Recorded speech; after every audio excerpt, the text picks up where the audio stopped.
Halo Sobat EY, kita bakal bahas tenses lagi nih. Bahas tenses bagian 9. Kita akan mulai membahas tentang masa depan. Kali ini yang kita bahas adalah simple future tense. Learning is fun! Sobat EY, suka nggak menulis tentang rencana-rencana masa depan? Nah, kalau dalam bahasa Inggris, kita akan menggunakan simple future tense. Jadi, simple future tense ini merupakan bentuk future tense yang paling umum digunakan dan sering disebut dengan present future tense. Kita akan kupas tuntas tenses ini sekarang. So, come on, prepare your notebook. Peristiwa yang pertama, I will go to the library in this afternoon. Saya akan pergi ke perpustakaan siang ini. I think this shirt will look good on you. Menurutku, baju yang ini akan terlihat bagus di kamu. Will you help me to move these boxes to the car? Maukah kamu bantu aku memindahkan box-box ini ke mobil? Nah, sudah ada beberapa contoh. Jadi, apa sudah ada gambaran? Apa itu simple future tense? Nah, dari kata future, yaitu masa depan.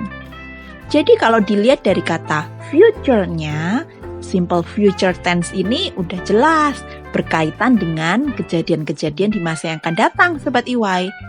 Jadi oleh karena itu, tenses bahasa Inggris ini berfungsi untuk menjelaskan suatu kejadian atau tindakan yang akan terjadi, baik itu spontan atau terencana, dan berakhir di masa depan. Jadi, tenses ini selain merujuk pada tindakan yang akan dilakukan setelah sekarang atau masa depan, selain untuk mengekspresikan hal tersebut, simple future tense juga dapat kita gunakan untuk menyatakan suatu prediksi atau keinginan. Sekarang, mari kita lihat pola dan rumus simple future tense. Berbeda dengan simple present tense dan simple past tense, simple future tense ini menggunakan model auxiliary atau sejenisnya yang memiliki arti kan. Nah, modal ini bisa berupa will, shall, dan be going to. Kita akan melihat rumusnya dalam bentuk kalimat positif, negatif, dan interrogatif. Kita lihat untuk kalimat positif. Kita punya pola subjek plus will atau shall plus verb 1 plus objek. Terus bagaimana kalau be going to? Polanya ada subjek plus to be, bisa is, am, are, plus going to plus verb 1 plus objek. Contohnya, she will finish her homework tonight. Ia akan menyelesaikan tugas sekolahnya malam ini. I am going to leave this company after New Year holiday. Saya akan meninggalkan perusahaan ini setelah liburan tahun baru. Nah, sekarang gimana bentuk negatifnya? Kita ada pola subjek plus will atau shall plus not plus verb 1 plus objek. Atau kalau kita pakai be going to, polanya subjek plus to be, bisa is, am, are, plus not, plus going to, plus verb 1, plus objek. Contohnya, she will not finish her homework tonight. Ia tidak akan menyelesaikan tugas sekolahnya malam ini. Jack and Daniel are not going to buy food next morning. Jack and Daniel tidak akan membeli makanan besok pagi. Kita ke pola kalimat interrogatif, yaitu kalimat tanya yang memerlukan jawaban yes atau no. Polanya ada will atau shall plus subjek plus verb 1 plus objek, jangan lupa tanda tanya. Terus kalau kita pakai be going to, polanya ada to be, yaitu is, am, are, plus subjek, plus going to, plus verb 1 plus objek. Jangan lupa tanda tanya. Contohnya, will they eat dinner with us tomorrow? Apakah mereka akan makan malam bersama kita besok? Are you going to leave this company after summer holiday? Apakah kamu akan meninggalkan perusahaan ini setelah liburan? Terkait pola, ada beberapa catatan yang perlu Sobat IY ingat. Jadi, bentuk kata kerja atau verb yang digunakan adalah selalu kata kerja dasar atau verb 1. Jadi sama seperti simple present tense. Terus yang kedua, yaitu tidak ada perubahan kata kerja untuk semua subjek dan semua pola kalimat.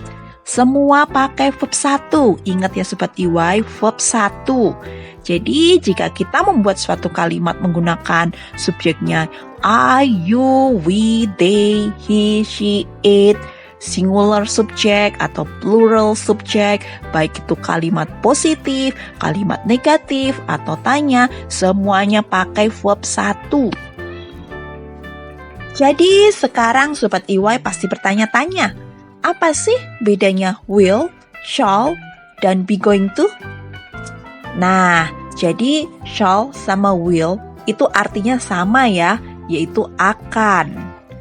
Jadi will itu digunakan untuk semua subjek, baik I, you, we, they, he, she, it. Dan biasanya itu kalau pakai will adalah belum pasti kejadiannya, jadi masih kemungkinan. Kalau shall itu biasanya digunakan untuk subjek I dan we. Terus shall juga lebih banyak dipakai pada gaya bahasa Inggris British atau formal biasanya. Dan biasanya ini juga belum pasti, masih kemungkinan. Jadi perlu diingat nih Sobat IY, kalau dalam British English, shall itu untuk subjek I dan we. Ingat ya, I dan we. Kan lebih formal ya. Sedangkan dalam American English, semua subjek dapat menggunakan kata will. Jadi Sobat IY tinggal pilih aja nih, mau pakai yang mana. Sebetulnya keduanya sama kok. Nah sekarang untuk be going to. Be going to ini digunakan untuk semua subjek juga. Baik I, you, we, they, he, she, it. Be-nya ini adalah is, am, are. Jadi be going to ini menjelaskan sesuatu yang akan terjadi di masa depan. Terus tingkat keakuratannya itu cukup tinggi. Atau kejadiannya udah pasti. Atau benar-benar akan terjadi. Contohnya ramalan cuaca. Jadi pada dasarnya penggunaan be going to sama saja dengan penggunaan will dan shall. Karena artinya juga sama, yaitu akan. Cuma fungsinya juga sama-sama untuk menyatakan rencana yang akan terjadi di masa depan. Jadi selain berfungsi untuk menyatakan suatu rencana, be going to juga digunakan untuk menjelaskan sesuatu yang terjadi di masa depan. Jadi ingat, keakuratannya tinggi. Contoh, ada kalimat, according to the weather report, it is going to be rainy tomorrow. Menurut ramalan cuaca, besok hujan. Jadi kita pakai be going to, bukan will. Nah, kalau tenses lain, itu mempunyai bentuk contraction atau singkatan. Seperti does not, jadi doesn't. Do not, jadi don't. Was not, jadi wasn't. Did not, jadi didn't. You are, you're. Jadi, kalau bentuk simple future tense ini juga sama, mempunyai contraction atau singkatan. Berikut ini nih contohnya. I will, jadi I'll. You will, you'll. We will, will. They will, they'll. She will, she'll. He will, he'll. It will, it'll. There will, there'll. That will, that'll. Will not, won't. Bukan willn't ya, tapi won't. Shall not, shan't. Oh iya, kira-kira penanda waktu untuk kalimat dengan simple future tense itu seperti apa ya? Yuk kita simak berikut ini. Ada today atau hari ini, tonight malam ini, tomorrow besok. Ada soon atau immediately, itu segera. Next Monday, next week, next month, next year. Senin depan, minggu depan, bulan depan, tahun depan. A month later, bulan depan. Until December, sampai bulan Desember. Tonight, malam ini atau nanti malam. By and by, sebentar lagi. Titik-titik days later.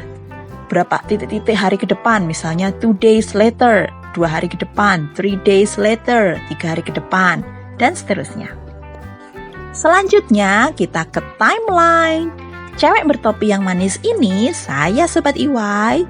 Kita ada garis waktu, yaitu masa lalu atau past, masa sekarang atau present, dan masa depan atau future. Posisi waktu saya berbicara saat ini adalah present atau saat ini. Saya mau ngomong, Jack will swim in the sea tomorrow.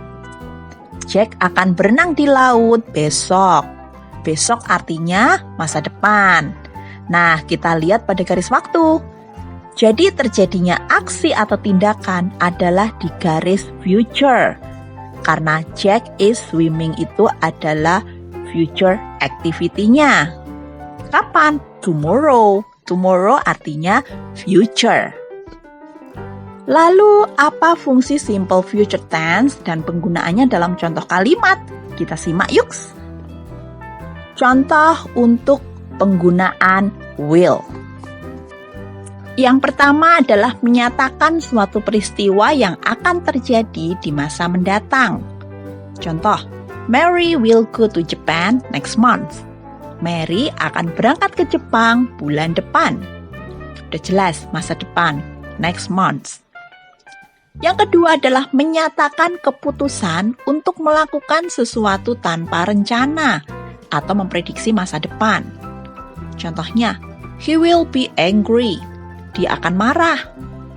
I think he will pass the exam. Saya pikir dia akan lulus ujian. Contoh yang ketiga, yaitu memprediksi kejadian di masa depan. Contohnya, it will rain tomorrow. Besok akan hujan.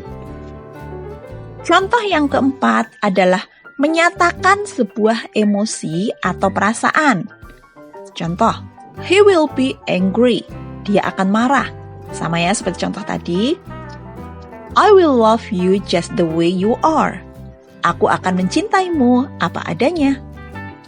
Contoh yang kelima, untuk menyatakan pengandaian. I will come if they invite me. Saya akan datang jika diundang. Contoh yang keenam, untuk menyatakan kerelaan atau ketidakrelaan. Kalau dalam hal ini berhubungan dengan orang lain ya. Contohnya, I will carry the bag for you. Saya akan membawakan tasmu. Sam will not leave her. Sam tidak akan meninggalkan dia. Contoh yang ketujuh yaitu saat mengundang atau mengajak orang lain. Contohnya, will you marry me? Maukah kau menikah denganku? Will you come to my party? Maukah datang ke pestaku? Terus contoh lagi untuk mengungkapkan janji. Contohnya, I will keep your secret. Saya akan jaga rahasiamu. I will be back soon. Saya akan segera kembali. Terus bisa juga kalau kita menyatakan ancaman. If you do that again, I will tell your mom. Jika kamu melakukan hal itu lagi, aku akan beritahu ibumu. Sekarang bagaimana contoh kalimat yang menggunakan shall? Contoh yang pertama adalah menunjukkan sebuah keinginan dan ketidakinginan. Contohnya, I shall study tomorrow.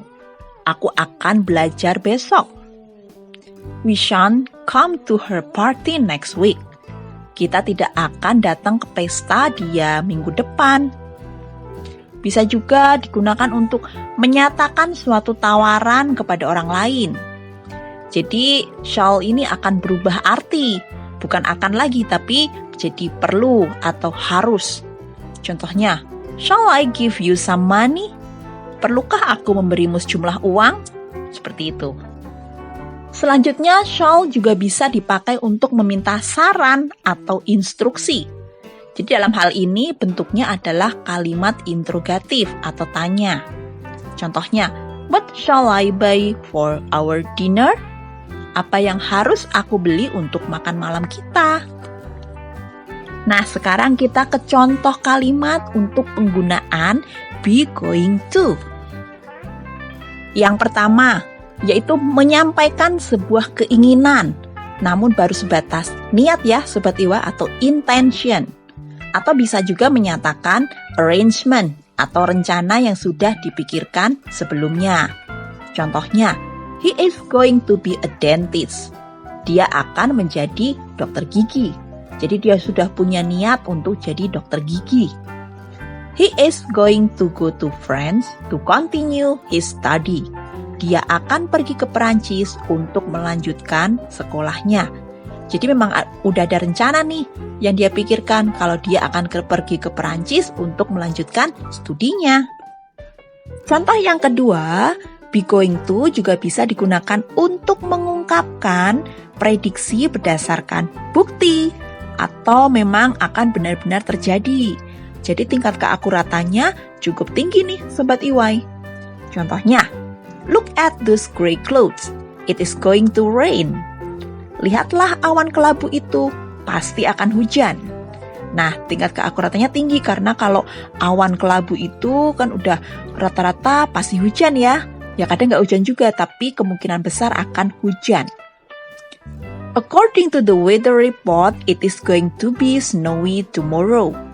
Berdasarkan laporan cuaca besok akan bersalju. Jadi memang ada bukti atau studi, memang ada report dari the weather report kalau besok akan bersalju. Demikian pembahasan tentang future tense kali ini. Kita akan lanjutkan di pembahasan tenses future yang lain ya. Sampai jumpa di bahas tenses selanjutnya. Thank you for watching and see you!